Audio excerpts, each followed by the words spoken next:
Sir ఇది చాలా అన్యాయం సార్. ఇది మెయిన్ అపోజిషన్ పార్టీగా ఉన్నటువంటి బాధ్యతాయుతమైనటువంటి పొజిషన్లో ఉండి వారు బాధ్యతాయుతంగా ప్రవర్తన చేస్తే బాగుంటుంది.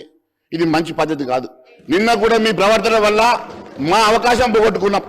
మేము నిన్న మాట్లాడవలసినటువంటి మీ వల్ల మేము మాట్లాడవలసినటువంటి అప్రాపరేషన్ బిల్లు మాట్లాడలేకపోయినాం.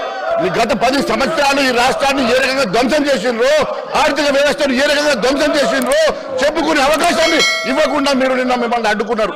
ఈ రకమైనటువంటి పద్ధతి మంచిది కాదు. ఈ సభ మీకోసం నడుస్తలేదు. ఈ సభ యావత్ తెలంగాణ రాష్ట్రంలో ఉన్నటువంటి ప్రజానికం చూస్తా ఉన్నారు. యావత్ తెలంగాణ ప్రజలు మన వైపు చూస్తా ఉన్నారు. ఈ రోజు ప్రజలందరూ కూడా చూస్తున్న సమయంలో ఈ రోజు మరి అమూల్యమైనటువంటి సమయాన్ని ఈ రకంగా వృధా చేయడం మంచిది కాదు.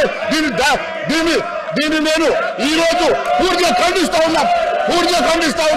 ప్రతిపక్ష పాత్ర మీరు పోషిస్తే బాగుంటుంది. ఇది మంచి పద్ధతి కాదు. మేము మాట్లాడేటువంటి అవకాశాలు మాకు రావాలా. మేము ఈ రోజు ఈ సభకు వచ్చాం.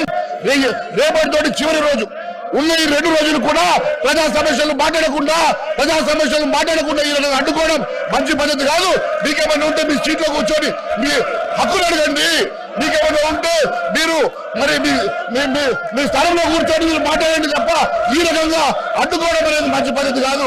దయచేసి మిమ్మల్ని కోరుతా ఉన్నాను, మీరు మీ స్థలానికి వెళ్ళండి. ఈ సభని అడ్డుకోవడం మంచిది కాదు. మీకు ఇష్టం లేకుండా వాకౌట్ చేయండి, కానీ స్టాల్ చేయడం మంచిది కాదు అని చెప్పి నేను తెలియజేస్తా ఉన్నాను. Thank you.